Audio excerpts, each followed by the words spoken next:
First of all, use a same Wi-Fi network on your computer and on your iPhone. So once you are using the same Wi-Fi connection on your iPhone, open a browser and open this website pairdrop.net, and on your computer go to your favorite browser and open the same website pairdrop.net.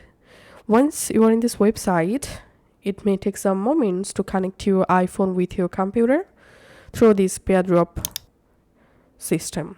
So as you can see, my iPhone device is now showing on my computer here.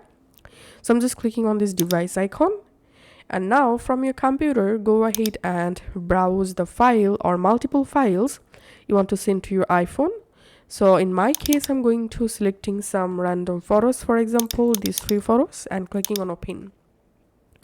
And now on my iPhone, as you can see, I received image transfer request or file transfer request. I'm just tapping on accept, and we can see I've successfully received all images on my iPhone. Now I'm just tapping on save images and then going to my Photos app, and here as you can see I've successfully received all of these images.